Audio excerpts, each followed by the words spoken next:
Hello, in today's video, let's talk about dynamic random access memories or DRAMs. So, what's a DRAM? So, DRAM stands for a dynamic random access memory, and in a DRAM, the contents of the cell, whether it's a 0 or 1, is stored as a charge in a capacitor. Now, this is in contrast to an SRAM, where the node voltage at the cross coupled inverter is the place where the logic value of the cell is stored at, right? So the SRAM has a bistable element in it, whereas in the DRAM, it is purely a single capacitor. The charge on the capacitor indicates the logic value of the bit cell. Now, because this DRAM therefore has only one transistor and one capacitor, the footprint or the area of a bit cell in the DRAM is very, very small, and that is its primary advantage, that it provides a high density, low cost option for memory as compared to the SRAM. So it enables high density memories. Now, obviously, there are drawbacks associated with the capacitor. You don't have the positive feedback that the SRAM has, and so the capacitor is prone to leakage, which means that the bit cell needs to be periodically refreshed so that you don't lose the data once it's written in. So therefore, it's a temporary kind of memory. You can't expect that memory to be like the flash, where once you program it, it stays in that programmed state forever, right? So you're going to lose data when power is shut off to the memory. You're also going to lose data if you don't use the memory often or if you don't read often. Just by keeping the memory on, it's possible that you'll end up losing the data in the memory. So typically the simplest DRAM cell is right here. It's a very small cell. It's made up of a transistor and a cell capacitor. You have the word line and the bit line. This transistor, which enables whether the bit line gets connected to the internal storage capacitance, is known as the access transistor. Right? So you want this to behave like a switch. So again, here there's no CMOS needed. It's just one NMOS transistor needed. Why do we use an NMOS? Generally because NMOSs will have higher mobilities for the given area. So it is a better switch. So compared to the PMOS, the NMOS is a better switch. And then you have, this is the meat of the transistor, of the bit cell if you will, and that is the storage capacitor. Right? So this is the charge in this capacitor dictates what the logic value of the bit cell is at. So how does one read this bit cell? Right? So to read the bit cell, what we do is we precharge the bit line. So remember, this is a bit line. It is connected to multiple bit cells, right? So this one bit line is shared across multiple bit cells. You need to use the bit and the word to access a particular bit cell. So what we do initially is we precharge the bit line to VDD by 2, right? And remember that this bit line is a large capacitance. It's going to contain the wire capacitance of this long line. In addition, it's going to contain the source drain capacitance of the access transistor. Now, once we have precharged the bit line, we then float the bit line and we raise the word line, the particular word line of the bit cell. So when you raise the word line, that is when you turn the access transistor on, you're basically allowing for charge sharing between the internal cell capacitance and the capacitance in the bit line. So depending on what is the charge stored in this cell capacitance, there is going to be some sort of charge sharing that's going to happen, right? And so therefore what's going to happen is that the bit line voltage is either going to increase by some small value delta V or reduce by some small value delta V. And like the SRAM, what we now do is we now use an sensam to identify whether this delta V has increased or decreased, and that will tell us whether the value stored in the bit cell is a 0 or a 1, right? And so therefore what you see here is that during the read operation, the charge inside the cell, right, the charge inside in this capacitance is going to be shared with the bitline capacitance. So reading a cell ends up destroying the cell. In other words, it's going to change the charge stored in the cell. So if you're going to, suppose you had a lot of charge stored in the cell, and suppose you read it a couple of times, then it's possible that this charge is going to reduce in the cell and eventually fall out of a proper logic level. So what we say that is in a DRAM, the read operation is known as a destructive read. That is, when you read a cell in a DRAM, you typically follow it up with the write operation to ensure that whatever you have read is written back into the cell so that you don't lose the data that is stored in the particular bit cell. Now, how do you write into a bit cell? So, write operation is similar to the SRAM and it's opposite of the read operation in the DRAM.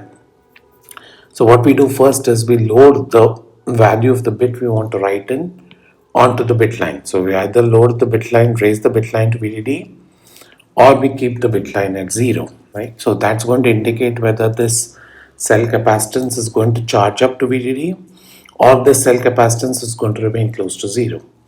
Now this V internal, the voltage at the internal node is essentially the voltage across the capacitor and that indicates the amount of charge that's stored in the capacitor.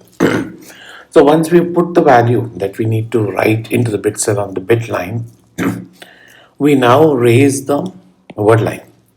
Now remember this is an NMOS, right? And it's an NMOS switch. And we want the NMOS switch to efficiently or to faithfully conduct whatever is the logic value at this end of the NMOS to the other end of the NMOS. And so because this bit value is either 0 or 1, typically what we do is we raise the word line to not VDD but VDD plus VT. Right? That way we're going to ensure that this internal node voltage can also rise up to VDD. Suppose we raise the word line only to VDD, then this internal node voltage is going to rise to only VDD minus VT, and that can cause an increased noise in the cell capacitance voltage, right?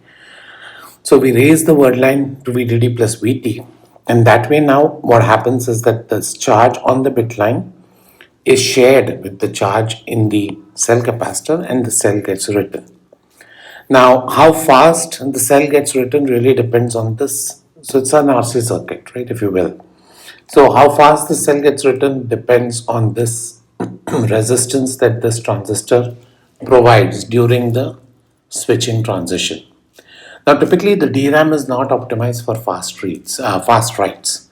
And so what we do is we trade off a read operation for write operation. So DRAMs are normally optimized for smaller area and faster reads. So in this case, what happens is typically a write is going to be slow. So again, use of a DRAM is found in applications which require fast data access. If you want to read and write fast, then you're better off using the SRAM because that's going to give you a good balance between read speed and write speed. Now let's spend a little bit talking about the bitline capacitance versus the cell capacitance. Right, so as I mentioned, this bitline capacitance is a large capacitance. It comprises of the metal line and the drain gaps, right? So it's going to be a large capacitance, and that capacitance, the charge on that is going to be shared with the cell capacitance. And as I mentioned, the key metric in a DRAM is going to be the area, right? So you want this highly dense array structure because you want to utilize the low cost per bit of the DRAM. And so when we design the capacitors in the DRAM, we design them in such a way that they consume as small as an area as possible. So we'll see that these are these huge vertical structures that we use to store the capacitance. They're not like the traditional parallel plate capacitor that we used to thinking. And so during read, if I now think about the voltage swing on the bit line, the voltage swing on the bit line is going to be determined by the ratio of the cell capacitance to the bit line capacitance, right? And depending on your trade-off, you want this larger cell capacitance because that's going to give you a larger voltage swing. And you also want the larger cell capacitance before you want the data to be stored in the bit cell for a long time. The larger the capacitance, the less the leakage, the better it's going to be its storage, right? And those things are known as soft errors, that is loss in data due to leakage in the capacitor. So these trade-offs indicate that when you design the DRAM cell, you want to keep its area as small as possible, but in that small area, you want to ensure that the cell capacitance is as high as possible. Or rather, to be more accurate, the cell capacitance should be a significant ratio to the bitline capacitance that's present in the DRAM array. So if you look at the DRAM array, looks something like this. You have the word lines running in the x direction, and the bit lines running in the y direction. And so remember that every cell requires a word line to be activated and a bit line to be activated.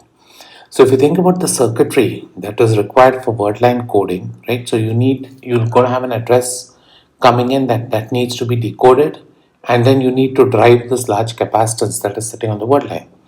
So you have the word line decoder and the driver circuitry. Similarly, in the vertical direction, for every bit, you're going to have a sense amp, and you also need to select a particular bit, so you have a column decode. And so what happens is that in an SRAM, you're kind of in a better off position because this bit cell is large, right? So you have, remember that this circuitry, the decoder circuitry for the word line and the column decode circuitry has to be pitch matched to the bit cell, right? Because that's going to ensure that you're using the silicon area in the most efficient fashion, right?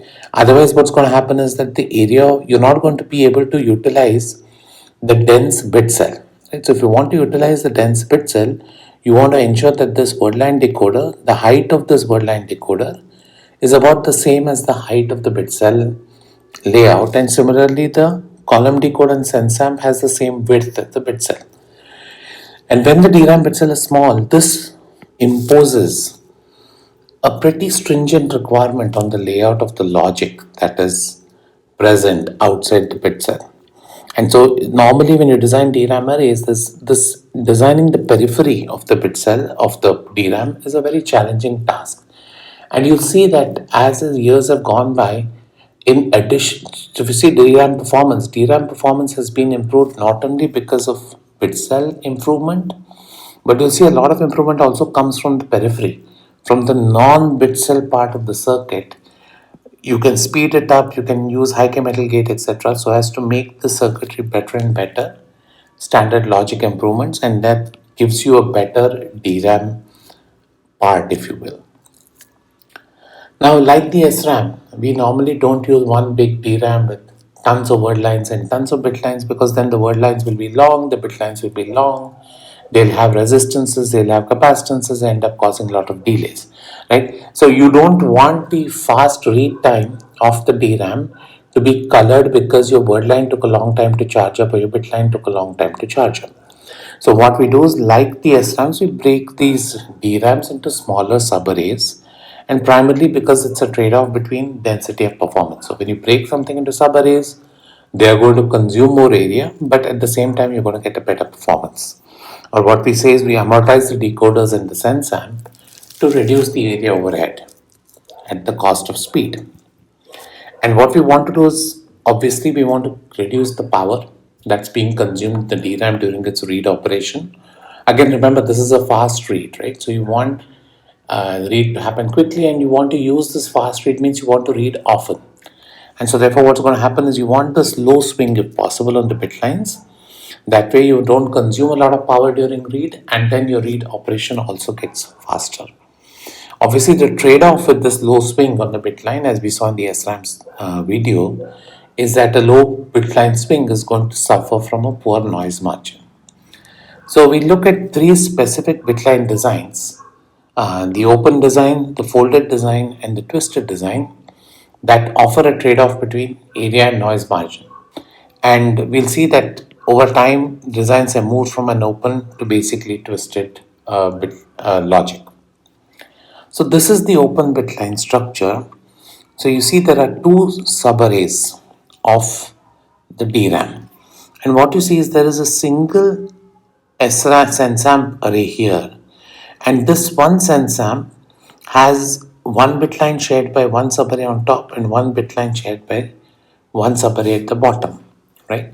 So the sense amp, remember what is the sense amp doing? The sense amp, when we do a read operation, we recharge the bit lines to VDD by 2, and on the bit line where the data is going to be read on, that bit line voltage is either going to go up or go down compared to VDD by 2. So therefore I'm going to compare that voltage to a VDD by 2 using a sense amp, and then tell me if it's stored as 0 or 1 depending on the magnitude, or depending on the direction of the swing on this bit line. And so therefore what we do is, in this kind of a structure where we have a sense amp which pulls a bit line from either of the arrays, we ensure that a word line on only one of the subarrays is selected at a time. which means that if I now look at the inputs to the sense amp, one bit line, suppose I select the word line in this subarray 1, then the subarray 2 doesn't have any word line selected. So now if I look at the bit line coming from subarray 2, the bit line coming from subarray 2 serves as the reference for this bit line, right? And so what you're doing is using one sense amp across two bit line columns, if you will. So you're sharing the sense amp there, and you're using this bit line as a reference to the other and vice versa. So that way you're sharing one sense amp across two bit lines. Obviously, hence you're able to, save one sense amp for two arrays, which means you're getting a denser structure. Now, obviously, the drawback here is that one of the bit lines is the one on which your voltage is going to swing. The other bit line is supposed to be stable. It is your reference voltage. Now, if there is a noise on this bit line, what's going to happen? Remember, this is a sense amp. It's a differential amplifier at its input. And so one of the bit lines can have a noise, and that noise is going to appear as a differential noise at the input of the sense amp, causing a noise margin issue with the sense amp, right? And it's very probable because of the fact that these two bit lines are coming from two different subarrays. So it's probable that noise couples to one of these bit lines. And so in this structure, what tends to happen is, even though it gives you a denser structure, it suffers from a lower noise margin because of the nature by which noise couples into the sense amp, and in this case it couples in a differential fashion. So instead, what people developed was known as a folded bitline structure. And what happens in the folded bitline structure is, instead of sharing between two subarrays, we put a sense amp between two adjacent bitline pairs. So remember, this is a word line, these are your individual bit lines, right? And we put a sense amp between two individual bit lines. So if you see here, every bit line now is not connected to every other cell. So the structure becomes slightly sparse. And what you see now is you have a sense amp coupled between two bit lines which are sitting next to each other. And so again here, when one of the word lines goes up, only one of the bit lines is going to switch, the other bit line stays as a reference, right?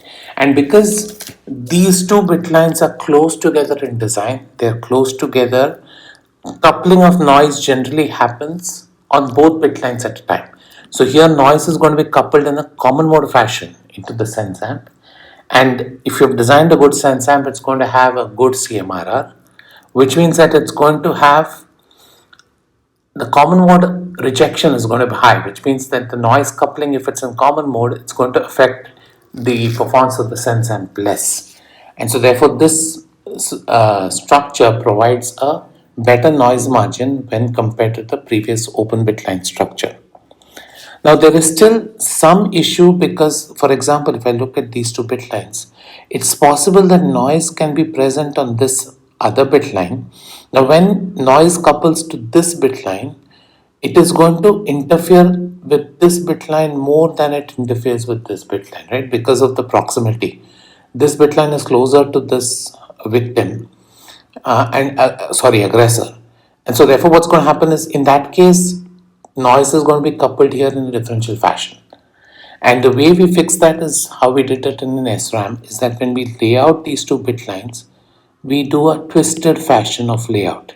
In the sense, for some time, this bit line is close to this other bit line, and later this bit line folds over and that becomes closer to the bit line. So that way we ensure that both these bit lines are coupled in similar fashion to the adjacent bit lines.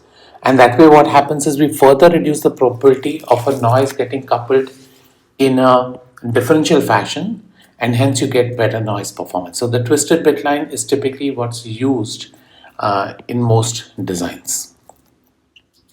Now if you look at the DRAM column circuitry, right, remember again that this column circuitry has to be pitch matched to the bit cell. So it has to have a sense amp, it has to have write drivers, especially because you want to drive these long bit lines to zeros and ones. You want to have a column mux, and that is needed to select which particular column or which particular subarray that you want to write into. And whenever we do float-in bit lines to read, we want to condition the bit line, right? So we want to ensure that the bit lines are all raised to VDD by 2 in a uniform fashion. So in a folded bitline layout or twisted bitline layout, this pitch is usually 2x. Because the sense amp is being shared by two adjacent bit lines, you have a larger pitch to fit this entire sense amp circuitry into. Now let's look at the sense amp in a DRAM circuit. So sense amp again is nothing but a back-to-back connected inverter, but instead of connecting directly to VDD by 2 and ground, VDD and ground, we have two signals VP and VN, and we have this cross-coupled inverter, each of which is connected to bit and bit star. Now bit and bit star coming from are the two inputs to the sense amplifier. So one is going to be the reference and one is going to be the bit line which is doing the read operation. Now initially what we do is we set Vn to be VDD by 2, both bit and bit bar are at VDD by 2, and we set Vp to 0. And so therefore what's going to happen in this case is these nodes are both at VDD by 2, this node is at VDD by 2, this is at 0. So the NMOS is turned off because VDS is 0, and the PMOS is turned off because VDS is positive. And so therefore what you have is that your sense amp is essentially in cutoff. Now what we do is to start reading, right? When we start reading, because of the nature of the read operation, one of the bit lines is going to diverge from the other, right? Depending on which one is used as a reference and otherwise. So one of them is going to diverge from the other, indicating that there is a bit that's being read. Now, when that happens, what we now do is we now pull Vn to 0, right? So when we pull Vn to 0, that enables or that activates this NMOS differential pair. And because Vn is now 0, one of these NMOSs begins to pull. So remember, if bit is going down, this NMOS begins to pull bit all the way down, whereas this NMOS tries to keep bit star as high as possible. So when you pull Vn to 0, this NMOS starts to pull or discharge bit down to 0. What we do now is once this process starts, we now raise Vp is sent to VDD. So now when Vp is sent to VDD, this node, right? Remember this node was going down to ground because of the fact that Vn went to ground. Now after some time when I push Vp to VDD, I'm going to send this other node to 1, or I'm going to send it to VDD, right? So what's happened essentially is that the separation in the bit lines are complete, and so now the bit and bit bar go to 0 and VDD. And why is this important? Because remember, whenever we do a read operation in the DRAM, we follow it up with a write operation. So this output of the sense amp essentially sets it up now for a quick write, right? Because now you have your bit and bit star set to values which you've read out, and so you want to write them back into the set. So you normally follow this read operation with the write operation, which forces the values of bit and bit bar back into the cell of you've read out of. Now bitline condition here is similar to the SRAM.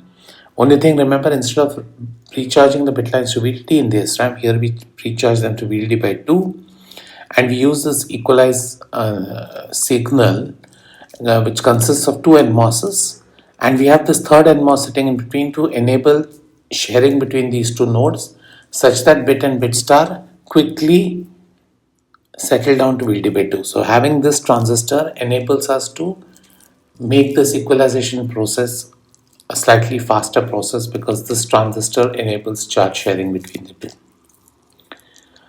If I combine the circuitry, right, in the folded structure, the combined column circuitry looks something like this, right? So what we do is, again, we try to share as much as possible. So you see that there is a column select that is provided by the column decoder.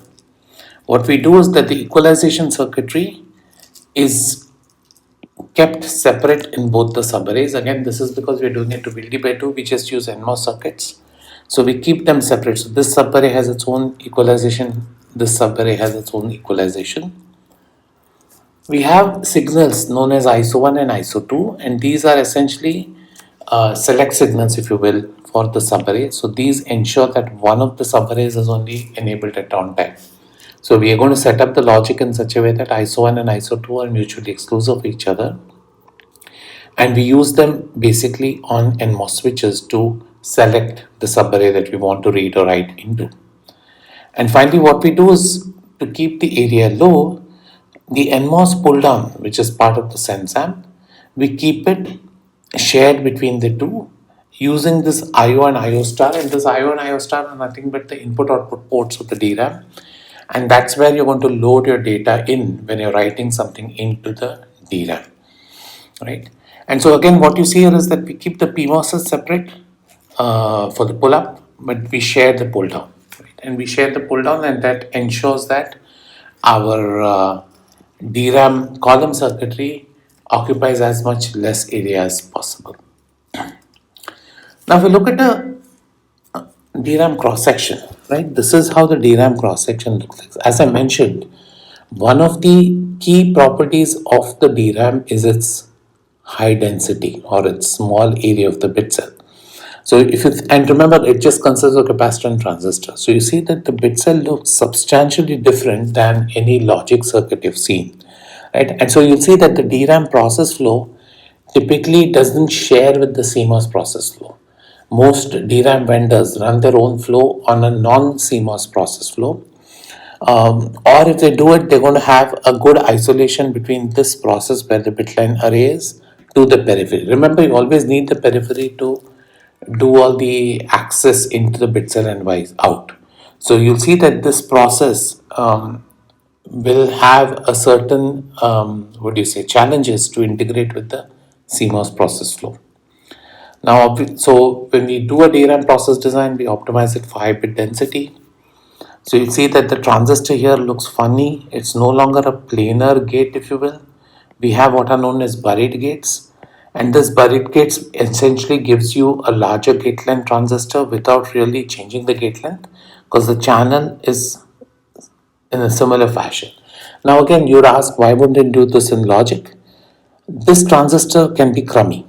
We don't really need this transistor to have the highest current, because all it needs to function is as a switch, right? And so therefore you'll see that this won't have the highest mobility in the world, but it functions as a good NMOS switch. You'll also see that the junctions are optimized to reduce the capacitance. Again, this is all these junctions are going to add up to the bitline capacitance. And so we're going to optimize the junctions so that they're shallow and the bitline capacitance is as small as possible. The heart of the bit cell is in this capacitor, right? And if you look at it, I've drawn it as a very simple rudimentary capacitor. So it is a tall and skinny structure. You'll see that most people use high-K dielectrics, and high-K dielectrics give you a larger capacitance per unit area because of the higher dielectric constant of the dielectric. You want this to be relatively defect-free so that the leakage current is not high. And we'll see later, if you actually go in and look at the cross sections, remember this capacitor, what are the key metrics, if you will, of the capacitor? You want this capacitor per unit area or top-down unit area to be as high as possible. So we sometimes use textured gates inside the capacitor. You see that the capacitor is not necessarily uniform, but we kind of do things like how you do in biology, like if you look at a mitochondria or something, right? To increase the surface area, so within the same kind of top-down area, you have a lot more of a capacitance electrode area that gives you more capacitance per top-down area of the DRAM. So a lot of optimizations go into creating this capacitor, which can give you as high a capacitive density as possible. And that's important because that gives you a larger capacitance in the bit cell. Now, as I was mentioning, right, one of the problems with the DRAM is the need for data refresh, right? And that's because if you look at the cell voltage or the voltage across the capacitor, that voltage is going to keep falling as you store charge in the capacitor because of the leakage. Now, any capacitor in the world is going to have leakage. That's something you cannot completely do away with, right? And all you can do is you ensure that the leakage is low as possible. That remember, leakage and capacitance go in opposite directions. If you make a thicker dielectric, you're going to get lower leakage, but you're going to get a lower capacitance. So when you're designing a bit cell, you're going to optimize for capacitance. And so what you're going to see is you're going to see the cell voltage keep dropping. So typically the DRAM has to have a refresh cycle. So it needs to have logic to figure out what is the optimal refresh cycle at which all the cells are again recharged to their initial written value, right? So this has to happen every time you're not accessing a particular cell. Now things become worse because you're normally operating DRAMs at high temperatures, and in that case, the cell leakage actually goes up. So when you're actually designing the bit cell, you want to do it at a spec temperature, and then design the refresh rate for when it is in the field at high temperature. Now, as I mentioned, the DRAM is a fast access transistor. So you'll see that the DRAM, when you use it, it's used almost in all compute systems you have around you, and primarily because it enables the fast access time. And one key thing I want to highlight as you study more about the DRAMs, you'll see that a lot of improvements in the DRAM in the last few years have not necessarily come from the memory array, but have come from everything outside, have come from the way signals are passed into this. Remember, it's a high speed circuit, right? So there's a lot of mixed signal design that goes in to enable fast data transfer from the CPU through the controller into and out of the array. So you see that a lot of improvements in the DRAM over the last 10 years or so have come from improvements in the not memory area, memory array of the bit of the DRAM to enable faster access times to the CPU. So typically when you look at DRAMs again, typically you'll see when you buy a computer, for example, DRAMs are arranged what are known as banks. So there are multiple DRAMs, one after the other, arranged as pages, if you will. And a DRAM, if you think about it, it has a row address. So if you look at the architecture of a DRAM circuit, right, this is your memory array. But in addition to all that, you're going to have a address mux for the row. You're going to have a column decoder. You're going to have I/O gating, basically to read and write. You need latches there to read and write into the memory. And then you also have IOs and registers at data. Additionally, you have a bank control. The bank control is going to select which particular bank that you're accessing into. So it's going to be part of the address line. You have a refresh counter. So you have some sort of a control logic here, which is going to take a clock, which is going to take what are known as row addresses and column addresses. And it has to generate its refresh counter. So every time, so this control logic has to enable refresh at a certain amount of time that is either set by the designer or the manufacturer, depending on how the circuit is being used, so as to ensure that no loss of data occurs. So we look at a timing diagram for access of a typical DRAM. So a typical DRAM, now this is an asynchronous DRAM, which means that there's no clock present. So you have a row address strobe, you have a column address strobe. So you first enable the row and provide the row address. Follow that up with the column and provide the column address. Once those two are latched onto the word line and the bit line, then data is going to come out on the output data ports, right? So that's essentially how a very simple asynchronous memory system, in this case the DRAM, is going to operate. Now if I want a fast page access, now these are again things that we can do in the DRAM primarily because of the fact it's a fast access. Similar things happen in flash, especially when you want fast flash. Similar things can be done in the SRAM too, but again the SRAM finds applications in a different space. So in the DRAM, if I want to do fast page access, what we do is the way we organize the data, we select a row, and once the row is selected, then we select multiple columns. So you're able to read out data which is arranged across a row but in multiple columns, right? And so you see that there is a counter which keeps updating the column address, and you see data flow out at the data ports as the columns are being counted across.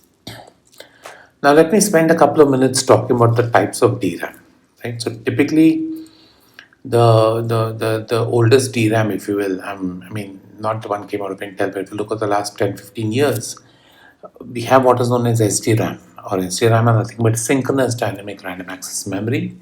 And here the main advantage is that the memory synchronizes itself to CPU, so it shares the clock of the CPU.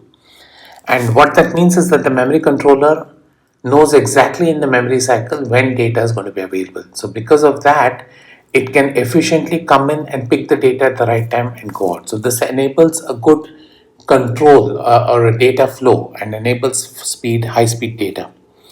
Now the simplest of such an SDRAM is known as a single rate SDRAM, which means that in a one clock cycle you can have only one read or write. And so if I want to do multiple reads and writes, I have to wait through every clock cycle. So that was the simplest SDRAM. The next generation of RAM which came in was known as the double data rate SDRAM or the DDR. And in this case, what happens is that the data is transferred at both the rising and the falling edge of the clock. So therefore, the data rate immediately becomes twice that of a single rate SDRAM. And so you're able to get twice the data at the same clock frequency. After that came in the DDR2 generation, and here speed was achieved by optimizing the external data bus that is coming out of the DRAM and by improved bus signaling. So again, as I mentioned, these advantages or these DRAMs became faster not necessarily because your bit cell improved, but because you were able to architect the support circuitry of the memory in a better fashion. Followed it up with DDR3, in which innovation was done to reduce the operating voltages and hence reduce the power during the read for a typical DRAM. And finally, you have DDR4, which came in with further power reduction and addition of banks for a DRAM. Now, if you look at a very simple SDRAM, it is a synchronous DRAM. You see that there is a clock, and you'll see that the row and column address are synchronized to the clock. So therefore, the row comes down first using an ACT command. You put in a read command, so you give in your row access, you give in your column address, and once these two are given, then the read signal is given, and then you start having data come out. And now again here you have counters available at both the rows and column, and so data is going to keep coming out till those counters get exhausted or till you move on to the next operation. Now again, remember, DRAM is high density, high density. So when you want high density, there are different other techniques not necessarily related to the simple capacitor that's going to give you higher density. And one way to do it is, especially comes from packaging, and this is how DRAMs have improved over the last 5-6 years, is by stuffing multiple dies in the same package. So here you have like a dual die package where you have two dies, and so you can, in the same package, because you have two dies, you can use a select to select between either dies. So in the same package, you're getting twice the DRAM density, if you will. And packaging enables three-dimensional stacking. So the same logic, using what are known as three silicon vias, you can now stack multiple DRAM chips one on top of the other, and each of them can be addressed through a chip ID. And so in the same form factor, now you're able to increase the amount of bit cell density you have. So this is one of the primary methods by which today DRAM cost per bit is going down, simply because you're able to stack multiple DRAM dies one on top of the other. Now if you look into the future and think about what's going to happen to the DRAM, obviously DRAM has already started showing signs. DRAM is a very dense structure, so even before logic, DRAM scaling has slowed. So the bit cell it's been very hard to scale the bit cell down, and therefore you saw that most of the DRAM improvements came from outside the bit cell. And the last few years, 3D stacking and periphery scaling has been a huge contributor to improved DRAMs, especially if you look at products coming out of Micron and Samsung. A large part of it has been coming from 3D stacking and periphery. One thing is DRAM has a huge demand, right? Especially as we start looking at neuromorphic computing, we look at AI workloads, it requires a lot of data. And so there is a huge demand for DRAM, there is a huge demand for improving the access time, there's a huge demand for reducing the cost per bit. So there is a huge focus today on memory and figuring out how best to create or design memories, at the same time keeping the cost low but getting your fast access times. So people have been looking at vertical transistors. So instead of having a silicon transistor, stick everything in a vertical fashion. So that we have a vertical capacitor, a vertical transistor, that way you can enable stacking, or rather packing these bit cells very close together, and so that enables tighter DRAM array, if you will. As I mentioned, die stacking is one of the most favored techniques, especially with FOVIOs and new packaging techniques that are available, especially as TSMC and Intel ramp up their packaging techniques.